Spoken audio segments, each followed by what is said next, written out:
listening to those smaller urges and giving ourselves permission, that's when the soul is like, yes, oh, they're finally listening to me. And then we develop that muscle. We can lean in and have a greater conversation. Welcome back to We Be the Change. In this third and final segment of our Coming Home to Soul series, I'm joined again by Tessa Lynne Alburn for an insightful conversation focused on developing a deeper connection with soul. Together, we explore how to recognize old patterns, form new habits, and honor the whispers of soul. You'll discover how to manage discomfort and balance holistic self-care by listening to small urges and making little incremental changes. After all, it isn't about striving, it's about remembering. This is your host, Colleen Akiko. Thanks for joining us. You're also invited to check out nurturing resources, supportive bonus content, and the free e-guide Out of Your Mind into Your Light at songrise.live. That's SONGRISE.LIVE. I restrained myself from putting your resume out there, all your years in the corporate world, your years in the music world, all the healing modalities that you move in so expertly and sensitively. You're just such a genuine, real person. The world is really very blessed to have people like you. You are in this realm that is all about service and helping people and bringing the frayed ends together in a beautiful way that we discover our wholeness and our beauty. Oh, And thank you. Years ago, I was teaching at UCLA. I was teaching scientific scuba diving. And I had the privilege of knowing Dr. Glenn Eggstrom when he was alive. And he was in charge of the applied kinesiology department. And I had heard him before I even went to work there. I'd heard him at various seminars, and he was teaching scuba techniques for teachers and dive masters to help people understand why diving accidents can be so dramatic and what it takes to not have those, to prevent those. And the applied kinesiology science has proven that it takes 18 to 20 times of doing something correctly or well in order for it to become a habit in a row. So let's say you do it 5 times and then you blow it or something happens or you get upset or you panic or you're like, no, like this isn't going to work. Then you start over. So you need to do it 18. That sounds like that's a lot, right? To do anything well, 18 to 20 times, and then it becomes a habit. It does sound like a lot from one side, but from the other side, it sounds like, oh, that's all? Yes. Oh, I have been suffering so much. I just have to do something correctly 18 to 20 times. That's no big whoop. Not really. It's not when you know how to do it in small increments. Yeah. Right? We set out to do a long jump and we try to leap 20 feet. Right. It's not going to happen, unless we're jumping off the top of a building. We'll go there. Yeah. So we need to know how to take the little steps, the baby steps that get us there to the bigger steps and create those baby steps over and over and over and over until we've done it 18 times, 19 times. Oh, wow, it's not such a big deal. Oh, I got that down. Rituals are not painful or difficult. It's not like, I remember one time I went in Truckee, I went to an advanced yoga class with some friends. I'm like, oh, I do a little yoga. This should be fine. I was sore for days. It was not my practice. I wasn't practicing like that. And it was painful. But what we're talking about is totally different. You're very holistic in. Yes. So a holistic approach takes care of the being as it's making those incremental changes.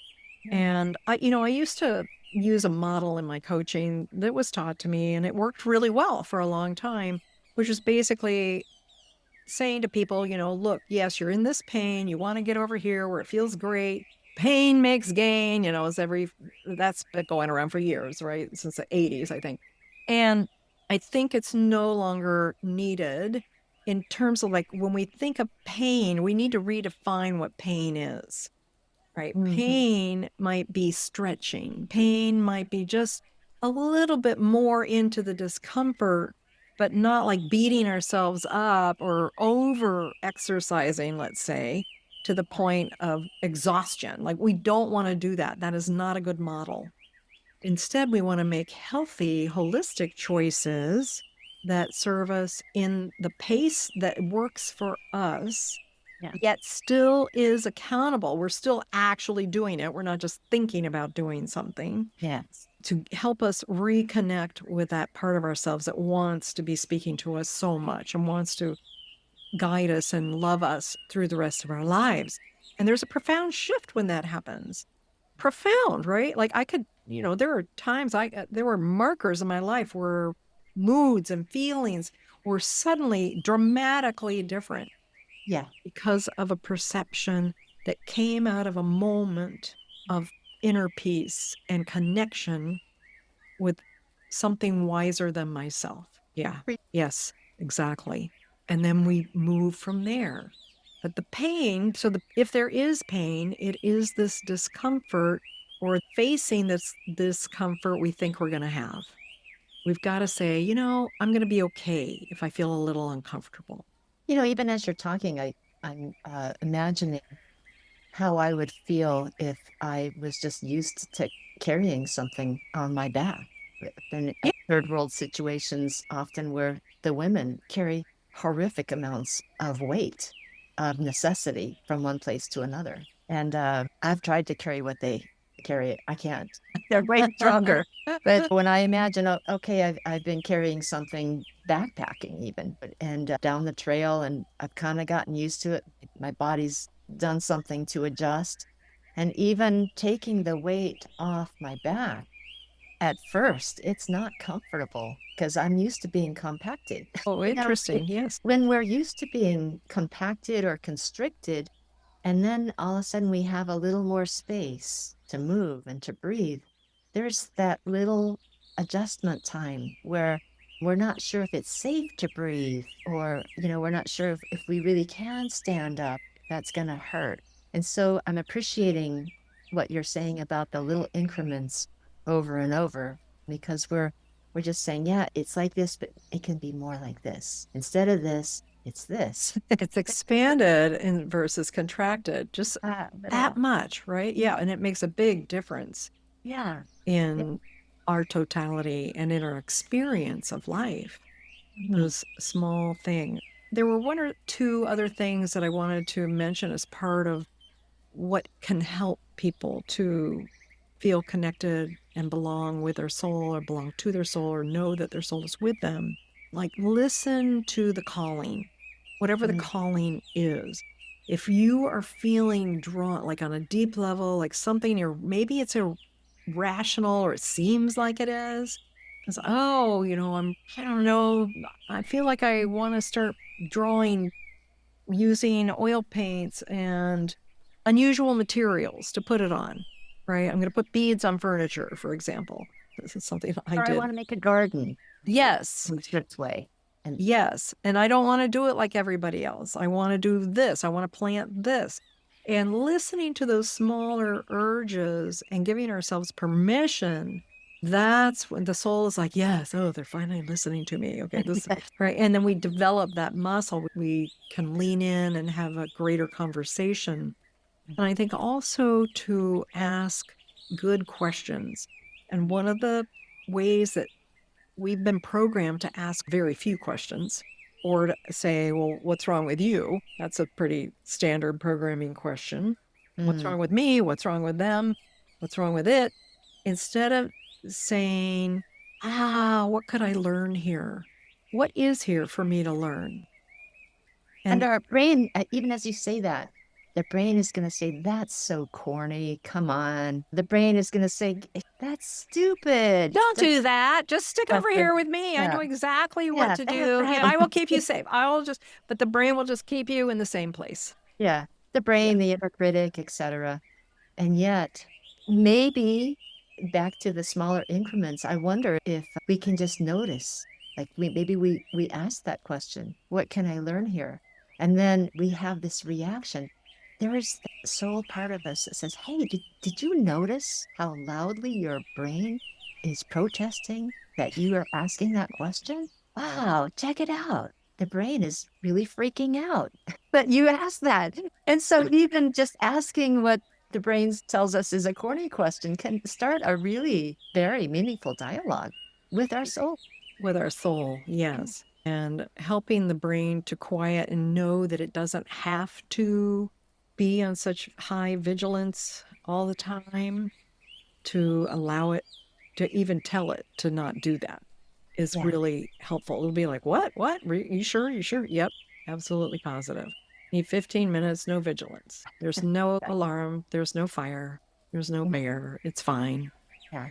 I'm okay right now. Yep, I have some uncomfortable feelings, and I'm gonna explore those and see what I have to learn there. Right. Yeah. So learning with kindness, asking questions with kindness and openness, not thinking ahead of time that we have the answer. I'm going to give a real world example of what not to do. Let's see if I can paint this picture for you.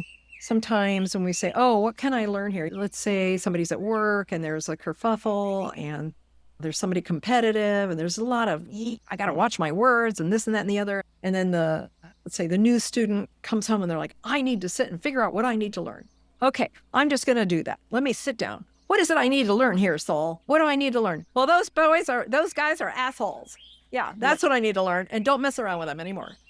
Yeah, that's still the brain. And those are the old protections coming up to defend us and help us to think we're right. So if we're connecting into that energy, that's not the soul level. I'm That's glad you said that. protection level. Yeah. Connecting into that energy. Yes.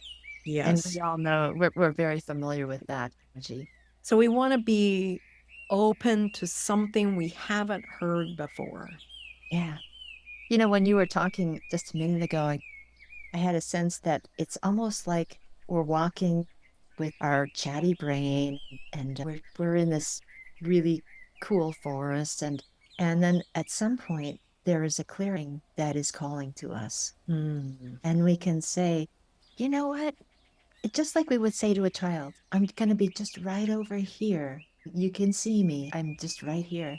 I'm going to go sit in the clearing for a few minutes. You'll be fine. Just sit here on the log.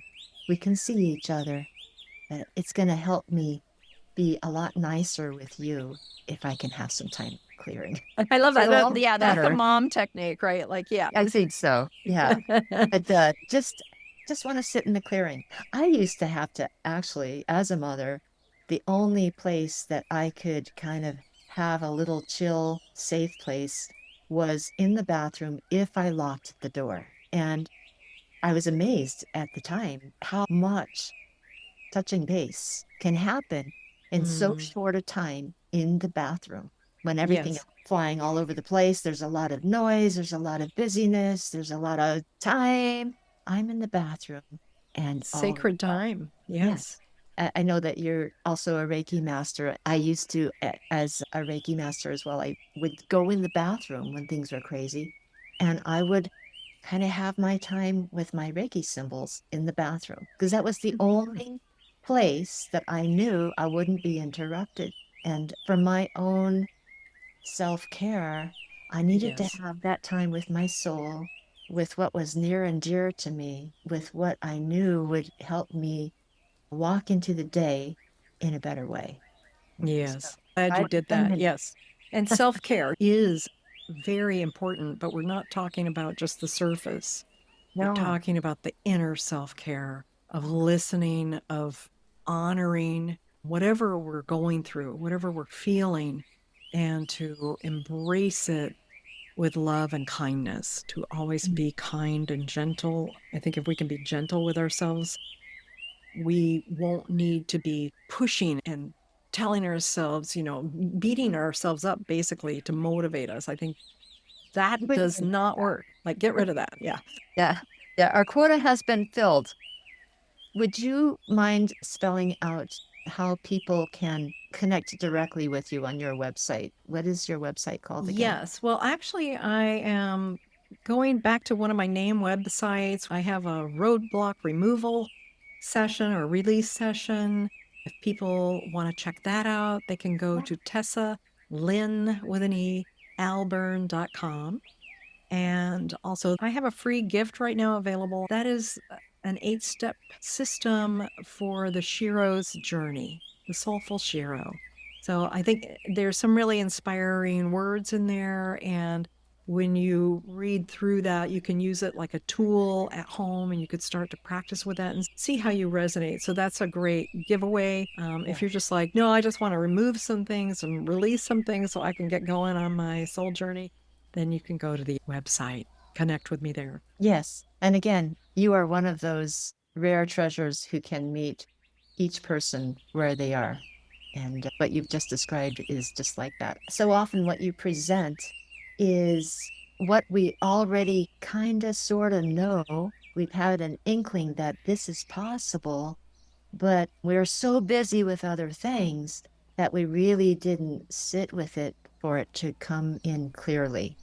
The clarity is not there. It's like a picture out of focus. And what I Yes. find with you is that you bring the picture into focus and you Mm, help people to see, oh, wow, that's gorgeous. That's me. Oh my gosh, look at that.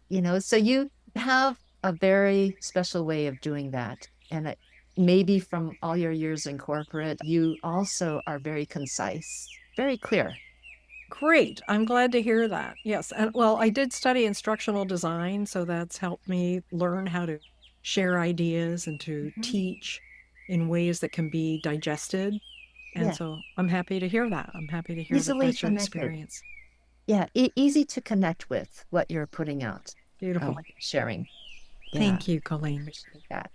And I am so looking forward to our next conversation. And in the meantime, I will put links on my website, songrise.live, to not only the podcasts, we'll have some blog content also, but I'm sure that you'll also have some bonus content that we can make available for people who are really intrigued, which I hope they are because it's rich. Fantastic. All right. Oh, Great. Thanks thank you again so for much. having me here today. You I betcha. appreciate you. Likewise.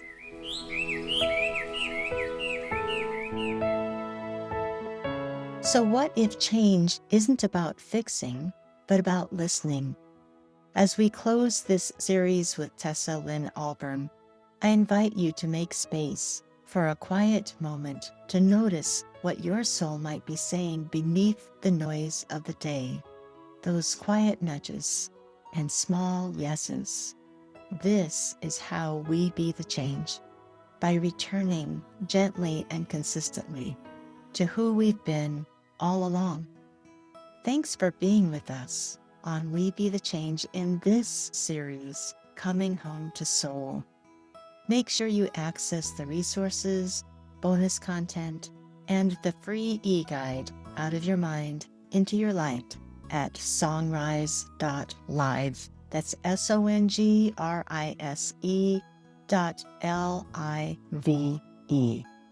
I'm Colleen Akiko, wishing you warm connections as we all make our way home together.